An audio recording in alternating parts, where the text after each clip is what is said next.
1914 to 1945, the world was in great crisis, starting with World War I, a very shallow and weak prosperity in the 20s, followed by the Great Depression, which went on and on and on until World War II. And this seemed to fit the analysis raised by Lenin and Trotsky and others, and Rosa Luxemburg, a more libertarian example, that the world was in a period of capitalist decline, of capitalist decay, imperialist destruction. It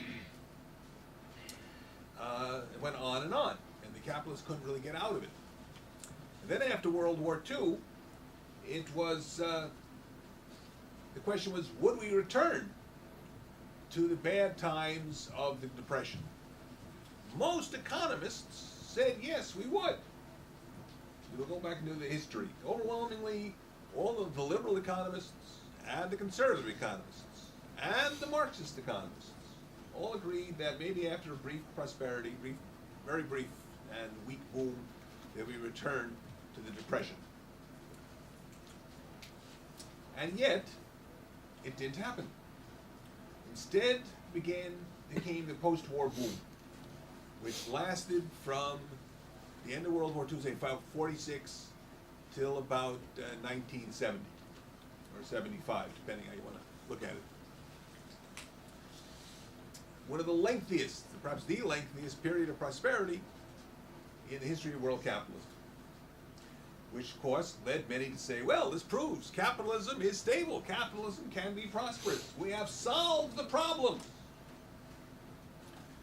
How actually did they solve the problems? How did they get out of this epochal, this period of destruction, of decay and decline? And what I want to ask, considering how they got out of it then, is it possible for them to use those mechanisms to get out of it now? On the period of decline and crisis, deep crisis that we are facing right now. That's really what I want to talk about. And of course, given the time, I can only sort of sketch an outline. So if you want to say, Wayne, you were only very abstract and sketchy, the answer is yes, that's true. That's the amount of time ago. I think the way they got out of it took three main things. First of all, in the lengthy period I'm describing, from the beginning, particularly to the end of World War I through the end of World War II, were a series of major defeats of the working class. The grossest examples were the victory of fascism in Europe and the victory of Stalinism in Eastern Europe. And this defeat, the victory of fascism, is obvious. Destruction it gave to the working class, and all the progressive movements that were tied into and associated with the working class, the women's movement, gay movements, all sorts of other movements that looked to the working class struggle. In the case of Stalinism, it's not only the establishment of totalitarian state capitalism in the Soviet Union, and then after World War II throughout Eastern Europe, but also that they took in the other countries, without the advanced industrialized countries, the most radical, the most advanced workers looked towards the Soviet Union, looked towards the communist parties. You see, I don't quite agree the point about Marxism and the weakness of Marxism, putting on my libertarian Marxist hat here.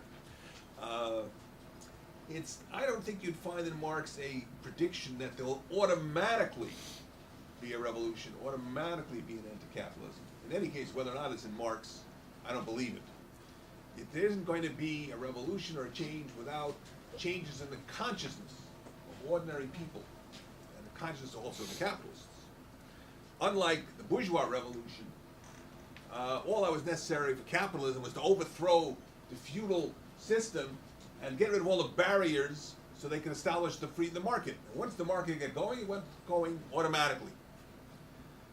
People could think all sorts of things. And mostly what they thought was fantasies, didn't really reflect what was really going on. But once they got the market going, it was okay. That's different from a socialist revolution. For a socialist revolution, ordinary people, working people, and all unoppressed people have got to be aware of what's happening and consciously decide in a mass way to take over society and change it and democratically restructure it. And if they don't do that, it won't happen. And the fact that the group that most attracted revolutionary-minded working people in the United States was the Communist Party is not unrelated to the fact that there wasn't a revolution in the United States. Because they misdirected people, they led people both into an authoritarian direction, to accepting leadership and rulers, and on the other hand, they led them specifically to support for the New Deal, for the capitalist system, and so on, so long as the New Deal was in the United States government. U.S. imperialism was an alliance with the Soviet Union, with Stalinist imperialism. As long as it went on during World War II, they were notorious for opposing strikes, for opposing the attempts of workers to go on strike, to oppose the March on Washington Black Liberation Movement, and so forth. Extremely repressive. So that's one of the major factors, that the movements throughout the world have been defeated by fascism on one hand, Stalinism on the other.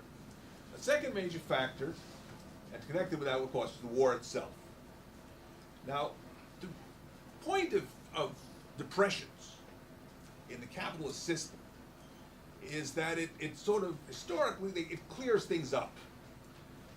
At the end of a boom, there's all sorts of overvalued parts of the economy, there's inefficient parts of the economy, the workers have too high standard of living, that is, in the opinion of the capitalists.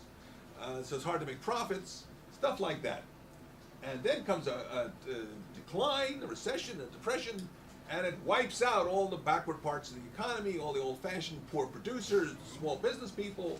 It then allows them to centralize capital. The big guys buy up everybody or wipe out the others. They lower the standard of living of the workers and set the basis for a new boom.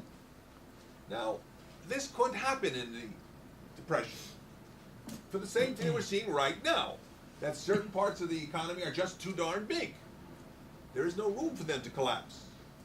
You can't allow them to collapse, and the capitalist class as a whole doesn't have the political will to do what has to be done to reshape the economy.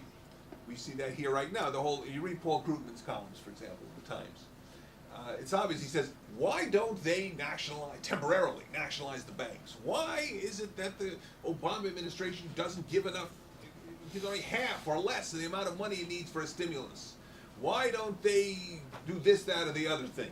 None of which are socialist measures in any way. And the answer to why, since there's an answer, the capitalist, what he's saying in effect, in my language, is that the capitalist class, including the liberal wing of Obama, doesn't have the political will to do this. And in particular, the need for the stimulation. The answer, you read any textbook with all liberal economists, they say, Keynes said that a depression can be ended by enough government stimulus. But they couldn't give enough government stimulus. They wouldn't dare do it. They were afraid too much government intervention would raise the specter of socialism. So it took a war. In a war, when the country's very existence was at stake, then they could spend unlimited amounts of money and not worry that it gave the idea of socialism. After all, you weren't spending money on raising the standard of living of people. You weren't spending money on public goods. You were spending money on things that you blew up and got rid of. And in fact, ever since then, since the war, all these people talking about government subsidies, there has been a massive government subsidies continuously through arms spending, which is hardly even discussed when they talk about subsidies. And the thing about arms spending, you see, is in effect on the economy, it's total waste. It's like digging a hole and filling it in. That is unlike if you build tractors, then the farmers can use it to grow more food. Or you build steel factories, you can make steel, which then goes into cars, which help workers go to their jobs or something. But if you build armaments, it's just thrown away. It doesn't go back into the cycle of the economy. So it's just waste. And it's just part of the whole massive waste they use to stimulate the economy up till now, but never quite enough. They would need another world war, which was a major factor in the world war. And along with that, and World War did the things that a depression is supposed to do. It wiped out parts of the economy. Most of Europe, it just wiped out. Well, It wiped out industry, blew things up. Europe, by the end of the war, they had to build brand new factories. The United States still has some steel factories that go back a century or so. But Europe all got brand new factories after the war because everything else was blown up. So, and it lowered the standard of living, everybody, combined with what I said earlier, the political defeat of the workers through fascism and Stalinism and so forth.